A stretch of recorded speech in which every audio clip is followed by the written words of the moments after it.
how to use Adobe Premiere Pro. This is going to be a very basics video. By basics, I mean hopefully by the end of it you'll be able to import some videos, do some basic editing, and then get them ready to upload to YouTube. Beyond that, I'm going to try to keep it under 30 minutes. So first, you're going to need to buy it, and you can find this on the Adobe website. I'll have a link to the website in the description, so find the one that works for you, download it, and once that's downloaded, this will probably be your screen that you're greeted with. There might be some other welcome to Adobe screen, but ignore that, get to this screen, click on new project, and then we're just going to name this one tutorial. Name yours whatever you want.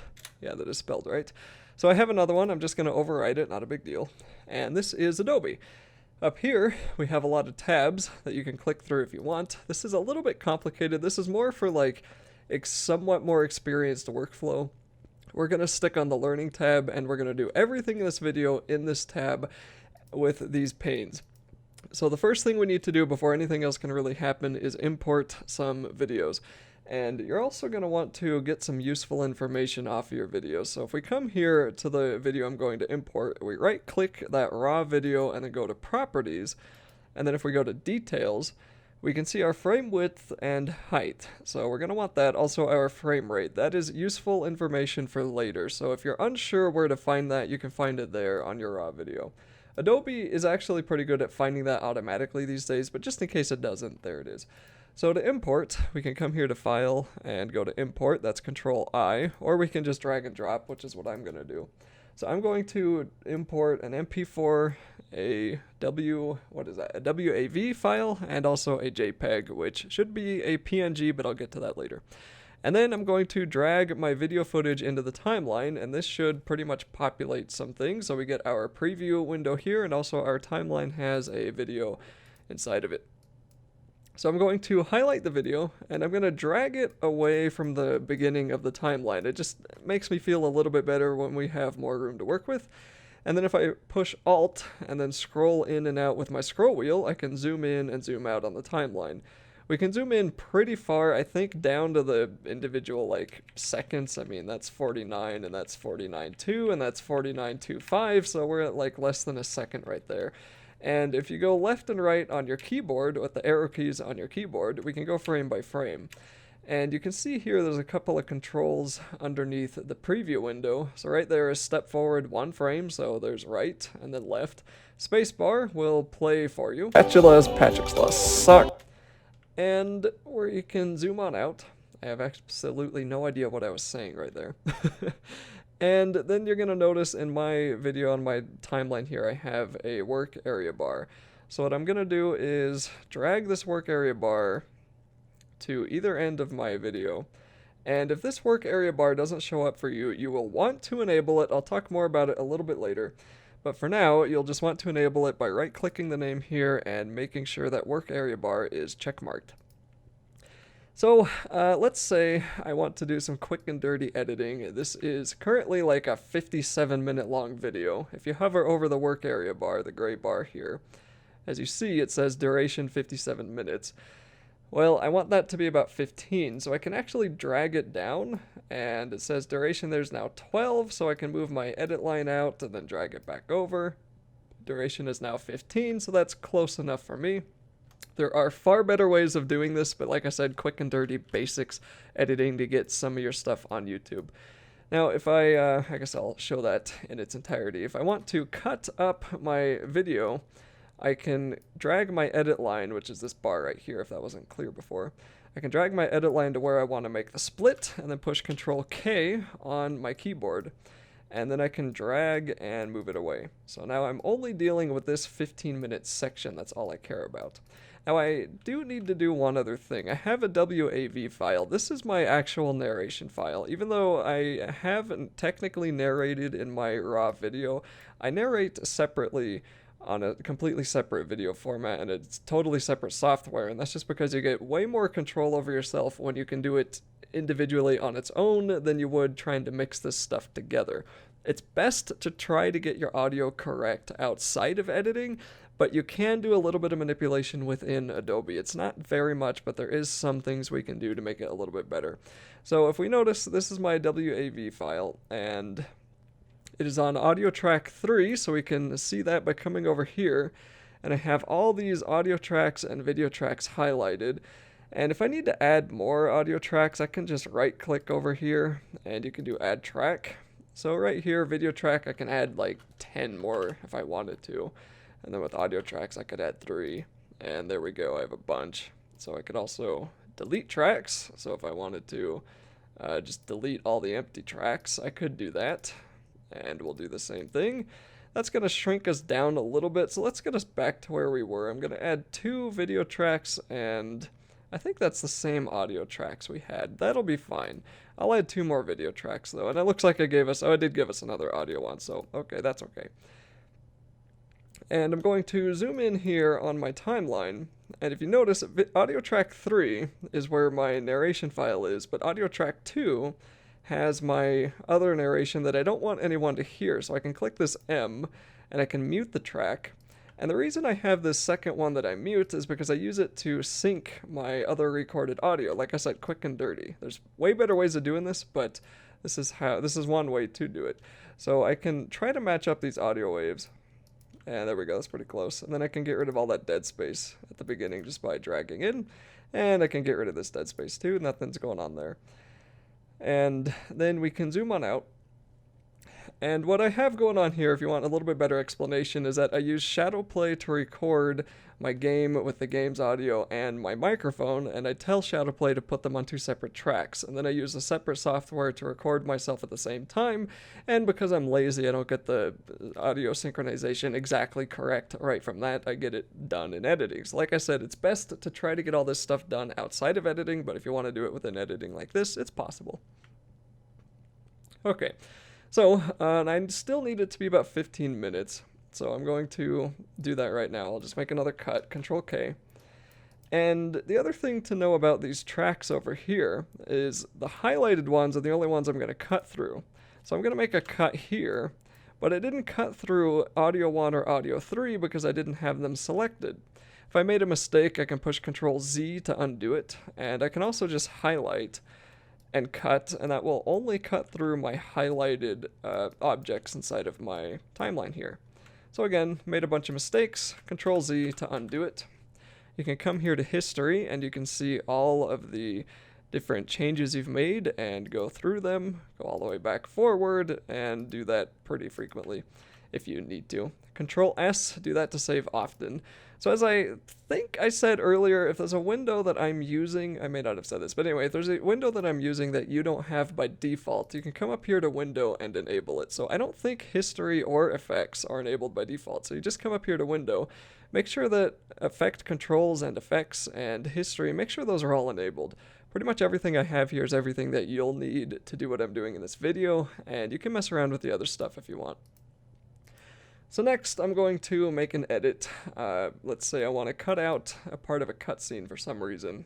Let's say this part. Let's just say I want to cut this part out totally. I don't know why. Let's just say I do. And I need to highlight these so I can actually cut through them. Okay, so I'm going to highlight those and push delete on my keyboard to delete them. And then I can click on this dead space to highlight it and then click on delete again. That'll move everything in my timeline to the next video that's on the left of it. Now we're going to watch this little cut that I did here. Good night, Patrick. Fix this mess. So that wasn't actually too bad of a transition. Let me make that worse. Today, fix this. So that's pretty jarring. Now, you're probably not going to make too many cuts like that in the middle of a cutscene or whatever else you're doing. But for some reason, let's say that part just looked bad and I wanted to get rid of it. This is a little bit jarring. Today, fix this. It just jumps right in the middle of a dialogue to another scene. That's not very good to watch. So we're going to smooth that out for the viewer a little bit by coming to the Effects tab. And again, if you don't have that, you can find it up in Window. And we're going to go to audio transitions. So you have video transitions. You have a lot of audio effects and video effects and also transitions here. Actually, you only have 3 audio transitions. But anyway, you have a lot of video transitions. So we're going to use cross dissolve, good old classic cross dissolve. And I'm going to zoom in a little bit more. And then I'm going to put constant power on for the audio. And if you notice, these transitions on my video and my audio track are not exactly the same length. So I can highlight one by clicking on it and then drag it, and you'll sort of feel it snap. It's kind of hard to show on video, but you will feel it snap to the longer one here. The same with this one. If this one was shorter, I can drag it in and you'll sort of feel it snap to it. It's a little bit weird. I can't really show it, but you'll feel it snap.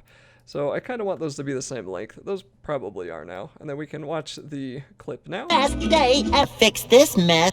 So it's obvious that that's still not really something that should be happening, but that was a lot better than what we had before. So let's say I came over here and wanted to have text on the screen that says Patrick is a pink star. Well, I can click on the text tool or the type tool, and then we're going to come back over to project actually. And then I can click anywhere on our preview window up here and just start typing. Now let's say I'm not happy with the size of the text, the color of the text, the font, the location. I can fix all that. So we're going to click on effect controls up here. And we'll notice there's this line that says text and then the text of what we typed. So we're going to click the arrow to expand this, and it's like pretty much any word processor. So we can come here to change the font, and I may need to actually highlight it first. Sometimes you have to highlight it and sometimes you don't. You might just have to click on it there. And then we can change the font size with this slider sometimes. Apparently today I have to highlight it. Thank you, Adobe. And then I can adjust the position by dragging with this. Maybe that's okay. And yeah, that's all right. Now I can also click on the numbers and I can type directly in here. So if for some reason I don't want the 0.7, I could just type 351, hit enter, and then I could do 296. And that moved it over by like 0.6 and 0.7 of a pixel. So we're not really going to worry too much about it. And if I want to change the color, I can click on this white square. And you can change your color to whatever you want here, basically. But let's say I want the text to be unreadable, so I'm going to grab the dropper and then pick up one of the colors off of Patrick, and there we go. So now we have our nice unreadable text, and it drops it automatically inside of our timeline here. And if I have other effects on my video, I can just shrink that up so I can get to the other ones. And we'll want to do that because we will be using this again in a second. Okay, so this is where the text is now. I can right click it and go to speed/duration to make this longer, because 4 seconds is probably too short, so I'm going to make it 15 seconds. That is 15:00 if you can't see that. So that automatically elongated it, but I'm going to drag it back over here. And if we watch this video, I only had one big... that text just sort of pops up on the screen. So we're going to go back to effects and try to find something that's a little bit nicer. Maybe if we come here to wipe, and we could go to like, I don't know, radial wipe. Okay. So if we play that again. I only had one big... Let's try that again. Last week, I only had one big... That one actually showed up. That was kind of interesting to me. So if you notice, there's a little red bar right here. The red bar means that there are unrendered effects going on in your timeline. Now, since this is a basics video, I'm not really going to explain that too much. But you want to try to keep your bar green, and there are ways to render this in your timeline, but it will take a second because you'll have to sit and wait for your computer to render it. So we're going to try to find a transition that keeps our bar green here, because green means we have rendered effects that should play in real time in our preview, but with red, they may not. Like I said though, this one actually I only had one... So I don't know. Welcome back to Adobe, I guess. So we're just going to come back up here, go to dissolve, and maybe, I don't know, a morph cut. That one won't work either. Maybe it would. I only had one big... Yeah, that one won't. And it says right there, failure can't apply to a single clip. So let's just go back to additive dissolve.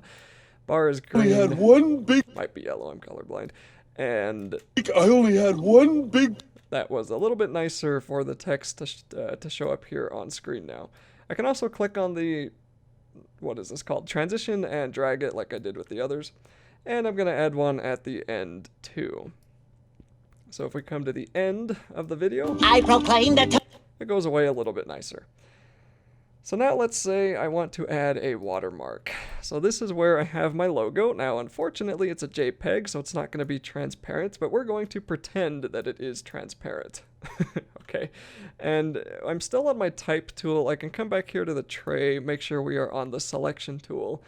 and I just dragged my image onto my timeline onto track 3. We don't want it to be in track 1 or track 2 because we have other things going on there. And I want my watermark to be across the entire length of the video. So I'm going to drag the end of the watermark, and I'm going to drag it to the end of my video. Now if you notice, all my stuff is always snapping. So what I mean is when I drag this around here, it snaps. And if yours isn't snapping, or if you don't want it to snap, you can click on this little magnet right here, snap in timeline. S is the shortcut for that. But snapping goes away if you are not snapping, and then it comes back if you are. I would recommend you have snapping just for now, but you know, if you don't want your video, if you're dealing with lots of little tiny edits, yeah, snap does get pretty annoying. So anyway, we are going to just highlight our image, and then I'm going to double click it here in the window, and now I can drag it around my window. And I'm going to resize it a little bit.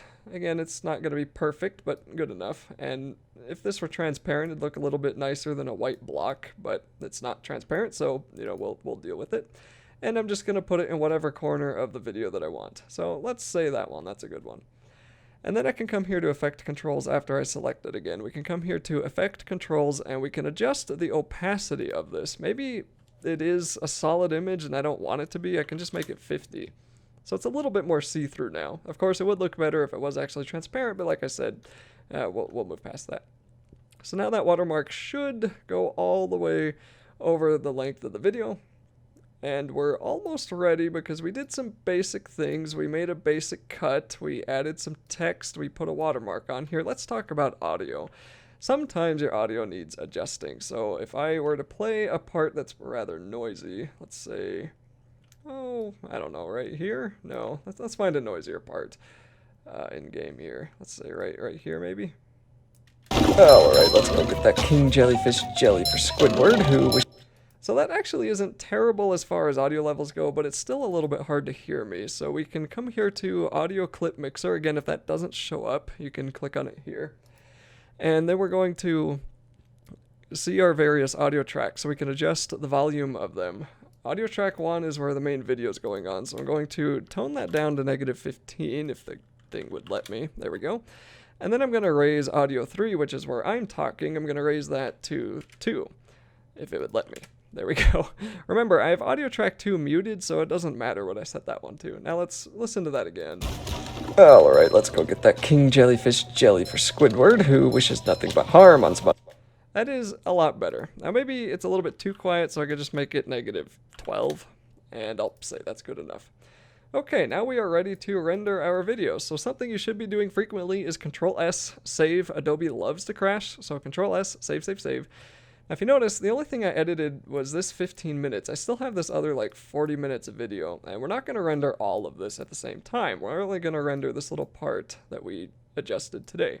That's what the work area bar is for. So just make sure that the work area bar is on either end of your video, and then we can push Control-M on the keyboard, and this will open up the export settings. You can also find that in File Export. And now we're going to change our settings. So the first thing we want to do for YouTube is click on Format, and we'll switch that to H.264. If you have a preset, we can do that right away, but I'll talk about those in a second. For the output name, you're just going to click on this and then set a name. So I'm going to move it to my desktop and just name it SpongeBob Wand.mp4, but that's where your name will be. And that's where you will adjust where it goes. Make sure both of these are checked. Sometimes export audio is not checked by default. And then you're going to have a lot of check marks here that you're going to want to uncheck. They are locking these settings from us, and we want them unlocked. So here is the basic video settings, the width and the height. You want this to be the same as your raw video. As I mentioned at the beginning of the video, you can come to your raw video and find that information in the Properties Details tab here. And 2560 by 1440, 60 FPS, that is what my video is, and that's what Adobe picked up. You can also click on Match Source. This will usually match with the first imported file in Adobe though, so if you import a lower resolution video, it might match that one first, just be careful. And then we'll change our frame rate, holy moly, to 60, and our aspect to square pixels. Try to scroll up and down here. NTSC or PAL if you live in the other parts of the world. Our profile will need to be, I like high actually. I found that to be a little bit higher quality, maybe it's just me though. As for our level, if you're at 1080p, 4.1 is fine. Anything higher, you'll want to do 5.1. Basically, if your resolution up here is not working because it's too high, you'll want to make your level higher. And then for VBR one pass, I don't know what 1440p wants. I think it wants like 20. So we're going to do one pass with our target bitrate of 20 megabits per second. And this is mostly going to affect your file size. So if you look down here, estimated file size is 2 gigabytes. Yeah, 2K videos are pretty big. And if I make that smaller, it goes down quite a bit, but the quality also gets worse. So just keep that in mind. You'll have to find a balance between quality and file size, and at what point does the file size stop mattering for your quality, especially for YouTube. There are settings you can add, like render at maximum depth if you want. There might be another one here, but this one I would like test a 10-second clip with this and see if it actually makes a difference, because this might increase your render time drastically, or it might not, depends on your computer. We're going to click on audio and just make sure that we're at AAC. Everything else should be okay at default. For multiplexer, make sure you're at MP4 and standard, okay? If this defaults to PSP or iPod, your quality is going to tank. And then we can come up here and click on Save Preset, and we can just name that whatever we want, something I've already done. So I named mine 1440p 60 FPS. And we still get a little bit of control to see what we're going to get out of this. So if you look up here, we have source and output. And I can scroll to different parts of the video down here on this little bar. So I can scroll to this part and see the source. This is what the source video looks like, my raw video. And then I can click on output. And there's pretty much no difference. That's what you want. There's a teeny bit of difference. Probably can't even see it in this recording, but you pretty much want your source and your output to be nearly exactly the same. That means your settings are probably pretty good. And then we can click on export once that's done. And since this is a 15-minute long video, this is going to take, I don't know, I think 18 minutes on my computer. So the first thing it'll do is render these audio previews, and then it will start rendering the video. So this is not rendering the video out. This is like the pre-render stuff that you have to sit through, and then it'll start rendering the video, and then you're done. And that's going to be the end of my how to use Adobe Premiere Pro for basic editing tutorial here. I am at 22 minutes, so I kept it under 30. Yay for me. But other than that, like I said, this was the absolute basics. You can get a video in, do some very minor editing, and then render it. If you want to do fancier things, and this software is incredibly capable of doing literally anything you want, you're going to want to find videos of far smarter people than me on how to use Adobe Premiere Pro.